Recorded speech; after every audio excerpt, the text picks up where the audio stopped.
શહીદ પરિવારજનોને નોકરીનો મુદ્દો, પાટીદાર આયોગનો મુદ્દો અને આંદોલનમાં થયેલા કેસોના નિરાકરણના મુદ્દાનો સમાવેશ કરાયો. કોંગ્રેસના ધારાસભ્યો આવતીકાલે ગુજરાત પરત ફરશે. ધારાસભ્યો અલગ અલગ જૂથમાં ગુજરાત આવશે. આવતીકાલે સવારે 2 જૂથમાં ધારાસભ્યો ગુજરાત આવશે. સવારે 4 કલાકે, ત્યારબાદ બપોરે 12 કોંગી ધારાસભ્યો થશે રવાના. આણંદના નિજાનંદ રિસોર્ટમાં રોકાશે ધારાસભ્યો. કોંગ્રેસના ધારાસભ્યો પરિવાર સાથે ઉજવશે રક્ષાબંધન. સૌપ્રથમ કોંગી ધારાસભ્યો અને ધારાસભ્યોનો ગાંધીનગરની એક રિસોર્ટમાં રખાશે. ત્યારબાદ 44 ધારાસભ્યોને આણંદના નિજાનંદ રિસોર્ટમાં રાખવામાં આવશે. કોંગ્રેસના ધારાસભ્યોને બેંગ્લુરુમાં નેટ પ્રેક્ટિસ કરાવાઈ. રાજ્યસભાના મતદાન લઈને કરાવાઈ net practice. Dummy ballot paper તૈયાર કરી કરાવાઈ નેટ પ્રેક્ટિસ. ઇગતન રિસોર્ટ પાસે કોંગ્રેસના 43 ધારાસભ્યો. અમદાવાદમાં કોંગ્રેસ નેતાઓ કલેક્ટર કચેરી ખાતે ધરણા કરશે. રાહુલ ગાંધી પર થયેલા હુમલાના વિરોધમાં ધરણા યોજાયા. આણંદમાં એનસીપી નેતા પ્રફુલ્લ પટેલનું નિવેદન. કોંગ્રેસે 2012માં એનસીપી સાથે કર્યો હતો દગો. રાજ્યસભામાં મતદાન માટે મોવડી મંડળ સાથે કરાશે ચર્ચા. 2017ની ચૂંટણી એકલા હાથે લડવાના આપ્યા સંકેત. અત્યારની જે સ્થિતિ છે તેના માટે કોંગ્રેસ જવાબદાર ગણાવી. વિપુલ ચૌધરીનો મહત્વાકાંક્ષી પ્રોજેક્ટ મહેસાણા દૂધ ઉત્પાદક મંડળીએ હરિયાણા ખાતેના દૂધમાં સાગર ડેરીને વેચવાનો નિર્ણય કર્યો છે. જમીન, મકાન અને સાધનો સહિત ડેરી વેચવામાં આવશે. ડેરીની કુલ કિંમત 285 કરોડ રૂપિયા રાખવામાં આવી. ચૌધરી ભ્રષ્ટાચારના આરોપ લાગ્યા હતા અને વધુ ખેડૂતોનો પ્રોજેક્ટ બનાવી દેતા ડેરીને થયું હતું કરોડો રૂપિયાનું નુકસાન. 15 ઓગસ્ટને લઈને આઈબી દ્વારા એલર્ટ જાહેર કરાયું. રાજકોટ રેલવે સ્ટેશન પર બિનવારસી સુટકેસ મળતા સ્થાનિકોમાં જોવા મળ્યો ભય. જોકે આ એક બિલ હોવાનું સામે આવતા રાહતનો લીધો શ્વાસ. કચ્છ નજીક બીએસએફે સેટેલાઇટ સિગ્નલ ઇન્ટરસેપ્ટ કર્યા બાદ શહેરની સુરક્ષા એજન્સી તપાસમાં જોતરાઈ. નર્મદાના ડાભેર નજીક બસનું ટાયર ફાટતા બસ ખાડામાં ખાબકી. અકસ્માતમાં 40થી વધુ વૃદ્ધોને પહોંચી ઈજા. 40 ઈજાગ્રસ્તો ગાંધીનગરના કુવાડા ગામના રહેવાસી. તમામને ગુરુડેશ સામૂહિક આરોગ્ય કેન્દ્રમાં સારવાર અર્થે ખસેડવામાં આવ્યા. આણંદ જિલ્લા ભાજપના મંત્રી તથા એક એનઆરઆઈ મહિલાને રવિ પૂજારીના નામે ધમકી માંગતા આવ્યા ફોન. ક્રાઇમ બ્રાન્ચને સોંપાઈ તપાસ. અમદાવાદના નવરંગપુરા વિસ્તારમાં આવેલ એજ સ્કૂલમાં અભ્યાસ કરતા 28 વર્ષ જૂની 1989ની બેચના 100થી વધુ વિદ્યાર્થીઓ ભેગા અને હ્યુજ ફ્રેન્ડશીપ ડે. આવતીકાલે રક્ષાબંધનનો પવિત્ર તહેવાર છે, ત્યારે બહેનો દ્વારા આ વખતે ચાઇનીઝ બનાવટી રાખડીનો અનોખો વિરોધ નોંધવામાં આવ્યો. બહેનોએ સ્વદેશી રાખડીની કરી માંગ.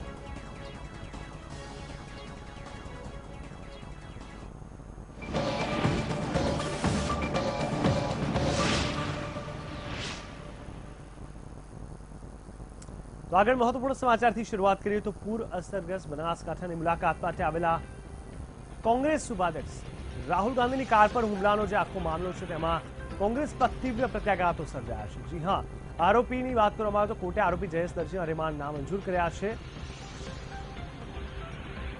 આરોપીને જ્યુડિશિયલ કસ્ટડીમાં મોકલાયો છે. આરોપીને જ્યુડિશિયલ કસ્ટડીમાં મોકલી દેવામાં આવ્યો. પોલીસ પર દબાણ વધતા પથ્થર ફેંકનાર આરોપીને તાત્કાલિક ઝડપી પાડ્યો હતો અને ધાનેરા કોર્ટમાં પણ હાજર કરવામાં આવ્યો હતો. પરંતુ સૌ કોઈના આશ્ચર્ય વચ્ચે ધાનેરા કોર્ટે આરોપીના જામીન નામંજૂર કર્યા હતા. સાથે સાથે આરોપીની જામીન અરજી પણ કોર્ટે રદ કરી હતી. આરોપીને કોર્ટે જેલ હવાલે કર્યો હતો.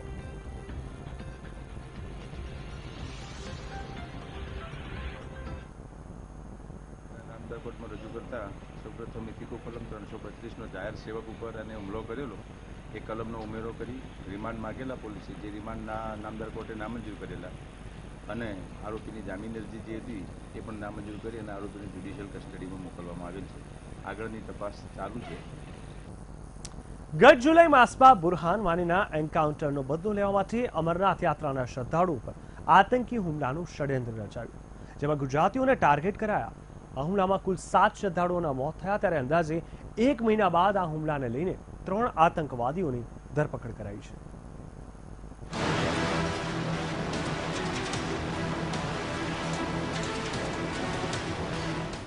જુલાઈ 2017ની એક ઘટના, જેમાં માનવતાના દુશ્મનોએ 7 અમરનાથ યાત્રીઓનો ભોગ લીધો.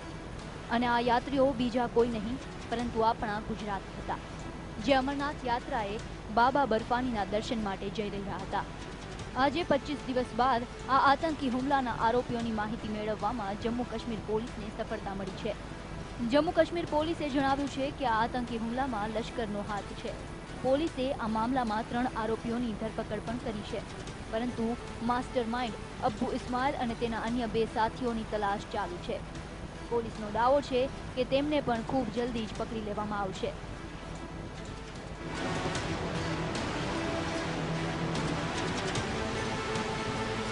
પોલીસની જાણકારી મુજબ આતંકીઓનો પ્લાન પહેલા 9 જુલાઈના આ હુમલાને અંજામ આપવાનો હતો, પરંતુ સીઆરપીએફ કે યાત્રીઓના કોઈ વાહન ના મળતા તેમણે પોતાના પ્લાનમાં ફેરબદલ કરી અને બાદમાં તેમણે પછીના દિવસે એટલે કે 10 જુલાઈએ આ હુમલાને અંજામ આપ્યો. આઈજી મુનીર ખાને કહ્યું કે દરેક આરોપીઓને કોર્ટમાં રજૂ કરાશે. 3 આરોપીઓએ દરેક વાતનો ખુલાસો કર્યો છે. આતંકીઓએ યાત્રી વાહન માટે શૌકત અને સીઆરપીએફ વાહન માટે બિલાલ કોડવર્ડનો ઉપયોગ કર્યો હતો. આ પૂરી રીતે આતંકી હુમલો હતો.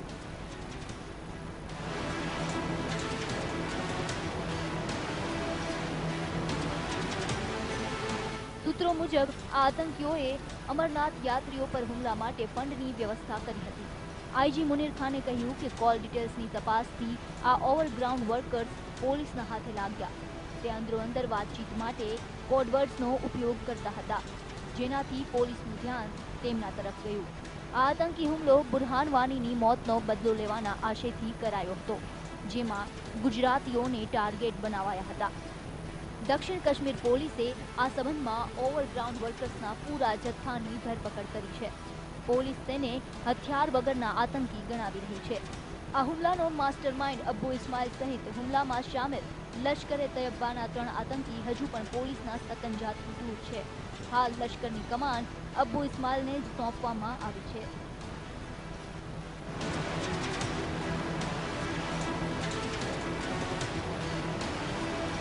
આપને જણાવી દઈએ કે આતંકીઓએ 10 જુલાઈની રાત્રે અમરનાથ યાત્રાએ જતા શ્રદ્ધાળુઓ પર હુમલો કર્યો હતો, જેમાં 7 ગુજરાતી લોકોના મોત થયા હતા અને 19 લોકો ઘાયલ થયા હતા. આ આતંકીઓ મોટરસાયકલ લઈને આવ્યા અને બસ પર અંધાધૂંધ ફાયરિંગ કરી ત્યાંથી ફરાર થયા હતા. જમ્મુ કાશ્મીર પોલીસે હાલ 3 લોકોની ધરપકડ કરીને દાવો કર્યો છે કે જલ્દી જ આ હુમલાના માસ્ટર માઇન્ડ અબ્બુ ઇસ્માઇલને પણ પકડી પાડવામાં આવશે. Bureau report. વિધાનસભાની ચૂંટણીને માત્ર ગણતરીના મહિનાની જ વાર છે, ત્યારે રાજ્યની સરકાર પાટીદારો સાથે સમાધાનના મૂડમાં હોય તેવું લાગી રહ્યું છે. જી હા, મહેસાણા ખાતે નાયબ મુખ્યમંત્રી નીતિન પટેલે પાટીદારો મુદ્દે મહત્વપૂર્ણ નિવેદન આપ્યું છે. નીતિન પટેલે જણાવ્યું છે કે આંદોલન ચલાવતી સંસ્થાઓ અને સંગઠનો સાથે સરકાર સમાધાન માટે તૈયાર છે. પાસ અને એસપીજી બંને સંસ્થાઓ પણ સમાધાન માટે તૈયાર છે અને બંને સંસ્થાઓએ 4 જેટલા મુદ્દાઓ પણ તૈયાર કર્યા છે. આ મુદ્દાઓમાં આર્થિક અનામતનો મુદ્દો, શહીદ પરિવારજનોને નોકરીનો મુદ્દો, પાટીદાર આયોગનો મુદ્દો અને આંદોલનમાં થયેલા કેસોના નિરાકરણના મુદ્દાનો સમાવેશ થાય છે. તાજેતરમાં કેટલાક સંગઠન તરફથી સરકારને અમારી સમક્ષ રજૂઆત આવી હતી. મને પણ એમના પ્રતિનિધિઓ રૂબરૂમાં મળ્યા હતા અને એમણે રજૂઆત જે કરી એ પ્રમાણે સરકાર સાથે વાટાઘાટ કરી આ આંદોલનનું યોગ્ય નિરાકરણ થાય એવું પાટીદાર સમાજની બધી જ સંસ્થાઓ અને આંદોલનકારી સંસ્થાઓના હોદ્દેદારો ઈચ્છી રહ્યા છે. ફક્ત સંગઠનના આંદોલનકારી નેતાઓ નહીં, પણ સમાજના આગેવાનોને સાથે રાખી અને આ યુવાનો સરકાર સાથે વાટાઘાટ કરવા માગે છે, તો અમે પણ સરકાર તરફથી શક્ય તેટલી વહેલી તકે પાટીદાર સમાજના પ્રશ્નોના નિરાકરણ માટે સમાજના નેતાઓ, આગેવાનો, વિવિધ સંસ્થાઓના ટ્રસ્ટીઓ અને જે આંદોલન ચલાવે છે એ સંસ્થાઓના પ્રતિનિધિઓ સાથે ટૂંક સમયમાં બંને પક્ષે સમયની અનુકૂળતા કરી અને ચર્ચા વિચારણા શરૂ કરીશું. જે નાની મોટી અન્ય માગણીઓ છે એનું પણ યોગ્ય નિરાકરણ થાય એ માટે સરકાર સામેથી આંદોલનકારી સંસ્થાઓ અને સમાજના અગ્રણીઓને અમે સમય આપી ચર્ચા તો ચોક્કસથી કોઈક ને કોઈ રીતે જે 2 વર્ષથી પરિસ્થિતિ વણસી છે તેનો કોઈક ને કોઈ રીતે ઉકેલ આવે તેવી શક્યતા વર્તાઈ રહી છે, પરંતુ તમામની વચ્ચે બેઠક ક્યારે થાય છે, બેઠકમાં કયા મુદ્દાઓ ચર્ચાય છે, સમાધાનને લઈને શું સરકાર વલણ અપનાવે છે અને ત્યારબાદ શું પાસ અને એસપીજી ઠંડા પડે છે કે શું તે લોકો સ્વીકારે છે સરકાર સાથેની વાટાઘાટોને, તે જોવું રહ્યું. કારણ કે સ્વાભાવિક રીતે જ સરકારનું નરમ વલણ 2017ની વિધાનસભા ચૂંટણીનું એક આગામી સંકેત કહી શકાય.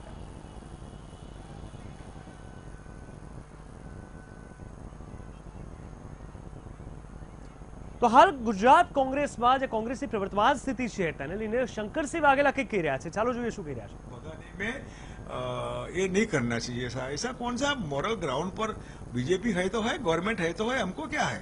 आपको मॉरल ग्राउंड होना चाहिए कि ठीक है हमको नहीं जाना है आपके पास, हम वोट करेंगे हमारे नुमाइंदे को, जो भी पार्टी कहती है उसको. इतना तो मॉरल होना चाहिए. एमएलए है आखिर, और ये नहीं है तो एमएलए का मतलब भी क्या है. जिनको करोड़ मतलब वो रीडलेस लोग हैं तो वो है, और न है क्या फर्क पड़ता है. पार्टी के लिए अगर बिना करोड़रज्जू के लोग हैं तो भी क्या, नहीं है तो भी क्या, ऐसे लोग का कोई मतलब नहीं है. जी बापू, आपने काफी चुनाव देखे इसी गुजरात में, राज्यसभा के भी चुनाव देखे, क्यों इतना महत्वपूर्ण हो गया है ये चुनाव आज? देखिए, राज्यसभा चुनाव में तो शुरू में तो मतलब काफी हॉर्स ट्रेडिंग का तो रहा, आज से नहीं सालों से रहा. और ये इसके बाद पार्लियामेंट ने, दोनों हाउसेज ने संशोधन करके राज्यसभा के लिए ये सीक्रेट बैलेट को भी सीक्रेसी छोड़कर भी सुप्रीम ने कहा कि नहीं सीक्रेसी भी होनी चाहिए लेकिन पवित्रता भी होनी चाहिए. तो पवित्रता को दिखाने के लिए सीक्रेसी का भंग करते हुए इन्होंने पार्टी जो कैंडिडेट होता है, पार्टी होती है, वो एजेंट होगा, उसको दिखाकर बैलेट दिखाकर कि वी वोटेड फॉर XYZ ये इंट्रोड्यूस किया है. फिर भी भंग हो रहा है. तो ये जो है इसका मतलब कि ये होता कि पार्टी नॉमिनेट करे, दैट्स ऑल. मतलब पार्लियामेंट को ये संशोधन करना चाहिए कि पार्टी जो भी राज्यसभा में नॉमिनेट करती है अपनी फिगर के हिसाब से, ऑन रिकॉर्ड एमएलए जो होता है और मिनिमम रिकॉर्ड के हिसाब से इनके हिस्से में जो सीट आती है वो सीट पार्टी डिक्लेयर करते हैं. That's all. नो इलेक्शन भी आप करते हैं, दिखाते भी है, मतलब सीक्रेसी का भंग भी होता है, पवित्रता का भी भंग होता है. तो कौन सा लॉ है जो लॉ ये दोनों चीज को ताक में रखकर एमएलए आगे बढ़ता है. तो ये इसलिए इंटरेस्टेड है कि कांग्रेस के 57 प्लस एनसीपी के 2 और तीसरे मतलब 60 एमएलए, रिक्वायरमेंट 46 की होती है एज पर 182 एमएलए जो है इनमें. तो 182 के हिसाब से 46 इनके भाग में आते हैं, 47 समझ लीजिए. तो 47 से ज्यादा कांग्रेस के हिस्से में है. कांग्रेस को चिंता करने की जरूरत नहीं थी. एडवांस में हमने कहा गया कि ये जो है राज्यसभा में प्रॉब्लम होगा, विधायक दुखी है, जरा संभालिए इनको. 57 थे, 60 थे, इसलिए हो सकता है पार्टी को ओवर कॉन्फिडेंस हो. 5-10 चले जाए क्या फर्क पड़ता है. अरे 5-10 नहीं, अब चले गए सब लोग, चले जाए क्या फर्क पड़ता है. तो क्यों आपने बंधक बनाकर रखे सबको. ये जो चीज है वो पार्टी को बहुत नुकसान करती है ना. मॉरल ग्राउंड के ऊपर इतनी ज्यादा, मतलब 47 और 57, 10 और 13 सीटें ज्यादा हो, 13 एमएलए वोटर्स मतलब ज्यादा होने के बावजूद भी टेंशन होता है. तो वो पार्टी की स्थिति दयनीय है, ठीक नहीं है. ये मैं व्हाट आई फील सो. लेकिन बाबू, ये भी कहा जा रहा है कि ऐसी खबरें हैं कि जो 44 एमएलए बैंगलोर में इस वक्त है उसमें से भी आपके कॉन्ट्रैक्ट में कुछ एमएलए हैं, संख्या 10 तक बताई जा रही है. उसमें कितने तथ्य है इस बात? 30 दिन से हमने 21 को कहा कि मैं पार्टी डिजोन करता हूँ, बीजेपी कांग्रेस. तब से मैंने विधायकों का संपर्क छोड़ दिया है. बेंगलोर में कहा है, कहा नहीं. आप ऑन रिकॉर्ड में कहता हूं कि कोई भी कहे कि मैंने किसी से बात किया वाया मीडिया भी नहीं, कि मेरा नाम कोई दे सकता है लेकिन मैंने किसी से. इतना ही नहीं, सिटिंग एमएलए थे, इनको भी मैंने किसी को फोन नहीं किया आपको क्या करना क्या नहीं, do what ever you like, अब आप फ्री है. इन्हें मैंने कभी नहीं कहा कि आप भी कांग्रेस छोड़िए, बीजेपी में जाइए या आप ये करिए वो. कभी एक आदमी को, अभी सब लोग है तो ये नहीं कहा हमने. और वहां भी हो तो हमने किसी से नहीं कहा कि आपको क्या करना क्या नहीं, पार्टी टू डिसाइड. अब मेरा इंटरफेरेंस अच्छा नहीं लगता. कहाँ पर जब आप पार्टी डिजोन करते हो और फिर पार्टी को आप डायरेक्टली इनडायरेक्टली सपोर्ट भी करते हो, you can't have a cake, eat it and have it. तो माय लास्ट क्वेश्चन आपको, जिस तरह से जब पार्टी आपने छोड़ी उसके बाद में कई राजनीतिक आंकड़ों की बात करें या जो समीकरण की बात करें गुजरात असेंबली में, वो बदले हैं, हालात बदले हैं। हमने प्रेसिडेंट इलेक्शंस में वो देखा, अब राज्यसभा चुनाव भी जल्द आने हैं, आंकड़े सभी के सामने ऑलमोस्ट जग जाहिर है। आपने कहा कि कांग्रेस का अब मुश्किल भी है वापस आ पाना गुजरात में। इसी बीच कहीं ना कहीं खबर ये भी है कि बापू ने कांग्रेस को तो छोड़ दिया, लेकिन क्या बापू किसी और पार्टी में जाएंगे? और किसी और पार्टी से मेरा सीधा सीधा सवाल है कि क्या आप बीजेपी में जाएंगे आने वाले दिनों में, या अपना खुद का एक फैसला बना के जाएंगे? देखिए, मैंने जब राजनीतिक पार्टी कांग्रेस छोड़ी तो पब्लिकली मैंने कहा था कि I am not going to join BJP. इसका मतलब I am not going to join BJP और एनी अदर पॉलिटिकल पार्टी। जो पक्ष जिसको हम पार्टी कहते हैं, डेमोक्रेसी में पार्टी मस्ट है, लेकिन ऐसी पार्टी जो मेरा अनुभव रहा कि भाई है पार्टी है, लेकिन पार्टी में डेमोक्रेसी जो चीज है वो अभी मैं ढूंढ रहा हूं कि where is the democracy, where is the common man, where is the people, where is the party worker. वो चीज जो है वो मेरा अनुभव अच्छा नहीं रहा, इसलिए हमने कहा कि मैं पार्टी का बंधन अपने आप को, मैं कांग्रेस को मुक्त करता हूं और पार्टी के बंधन से मैं मुक्त होता हूं। इसका मतलब कि पॉलिटिकल पार्टी का जो मामला है उसमें हम अभी नहीं जाएंगे, मतलब पार्टी मेंबर कहीं नहीं बने। कोई पार्टी का ऐसा खेस कंठी मतलब जो है यहाँ ऐसा हम एक सिक्का नहीं लगाते। Yes, no. देखिए, अब कोई डजंट मेक एनी डिफरेंस अगर मैं बीजेपी के कांटेक्ट में हूँ, अहमद भाई के कांटेक्ट में हूँ, अमित भाई के हूँ, नरेंद्र भाई के हूँ, अडवाणी जी के हूँ, या फिर इधर मतलब राहुल जी से हूँ, तो ठीक है, इट्स ऑल रिलेशंस। इस रिलेशन से पॉलिटिकल मेरे एक्ट में फर्क नहीं पड़ता है, मेरे एक्ट में फर्क नहीं पड़ता है। ये मैं जरूर कहूंगा, on record I would like to say, मैं पॉलिटिकल पार्टी मैंने डिजोन किया है, पॉलिटिक्स को मैंने डिजोन नहीं किया है। पब्लिक को जरूरत पड़ती है तो हम राजनीति भी करेंगे, पॉलिटिकल पार्टी का बंधन गले में नहीं लगाएंगे। जैसे बनासकांठा में जो मेरा पुराना जिला रहा, मेरी कॉन्स्टिट्यूंसी राधनपुर रही, मेरे दिल में बसा है वो विस्तार। वहां फ्लड आया, सबसे पहले हम पहुंच गए वहां और 3 घंटे कीचड़ में घूमे हम धानेरा में, जहां श्वास नहीं ले सकते थे। गवर्नमेंट को ताकीद के 24 घंटे में हटाओ और लगाओ बुलडोजर, और ओवरनाइट बुलडोजर करके धानेरा साफ किया। रात को 10 बजे मैं राधनपुर, मेरी वाराही के इलाके में था, मेरी गाड़ी पानी में डूब गई, फिर भी हम कीचड़ में पानी में गए। तो ये कोई वोट लेने के लिए नहीं गए थे हम, लेकिन अगर राजनीति के हिसाब से कोई दुखी हो तो इनके दुख में जाकर खड़े रहकर सरकार को या कोई भी एजेंसी हो इसको दबा करके डू ओवरनाइट काम करो, वरना हम बैठे आपको ठीक कर देंगे। ये जो चीज है ना, ये इसको हम नहीं छोड़ेंगे। प्रजा के दुख में हम खड़े रहेंगे, चाहे जीएसटी का हो, बिजनेस कम्युनिटी के साथ खड़े रहेंगे। जंतर मंतर फास्ट करना है, हम पहले बैठेंगे, सरकार के सामने बैठेंगे। अनएम्प्लॉयमेंट का सवाल है, इनको नौकरियों के लिए हम कहेंगे नौकरी दो इनको, और ये जो है एजुकेशन और हेल्थ बिल्कुल ठिकाना नहीं है, इसके लिए झगड़ेंगे। स्कूल जितनी चीज है इतनी फीस लेते, इसके लिए रेगुलेट अथॉरिटी करो, दबाएंगे गवर्नमेंट को भी, कोई भी गवर्नमेंट हो। ये जो चीज है पब्लिक के लिए, उसके लिए हम लड़ेंगे। Thank you. ओके।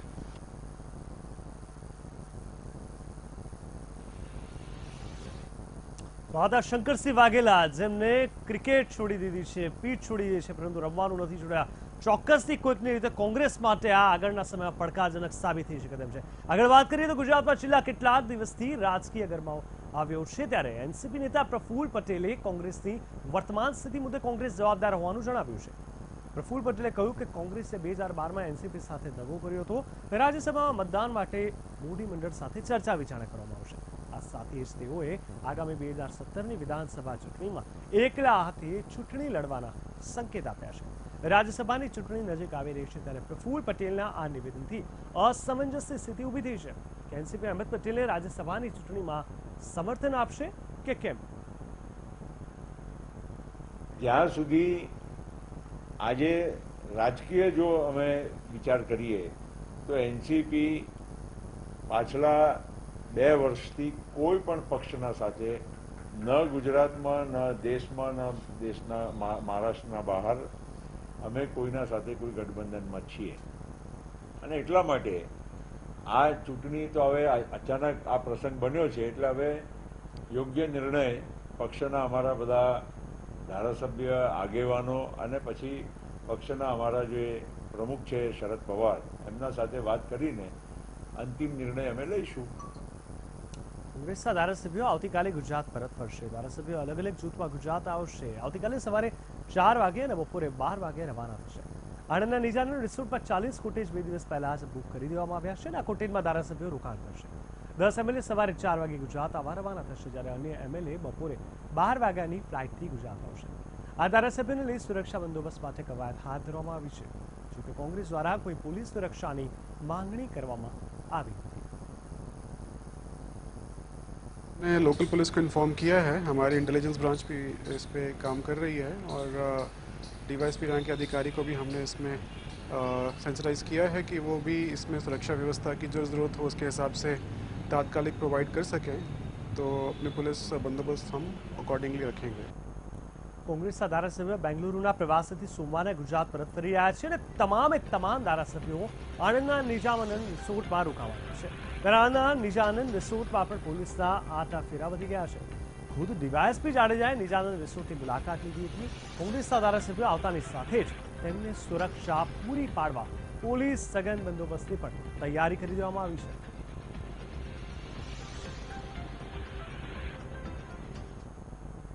સુરક્ષાના કારણોસર બેંગલુરુ ખાતે ખસેડાયેલા ગુજરાતના ધારાસભ્યો રક્ષાબંધન નિમિત્તે ગુજરાત આવી રહ્યા છે.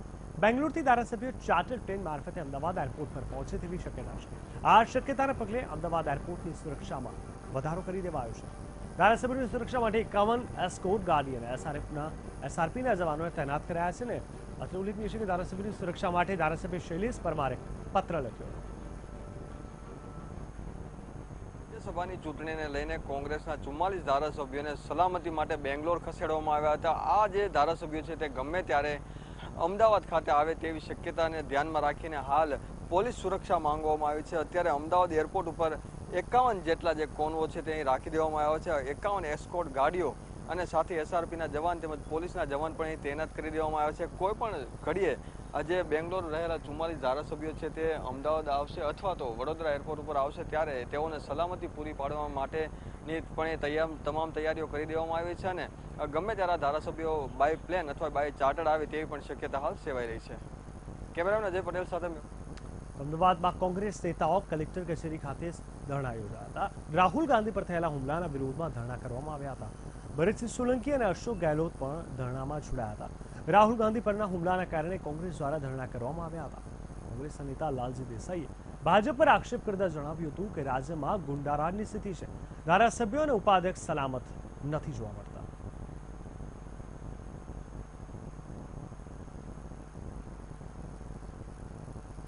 એક મોટો પથ્થર સિમેન્ટ કોન્ક્રીટનો જે પથ્થર કોઈના માથામાં વાગે તો જીવલેણ નીવડી શકે, જીવ જઈ શકે એવો પથ્થર ભારતીય જનતા પાર્ટીના કાર્યકર તરફથી મારવામાં આવ્યો.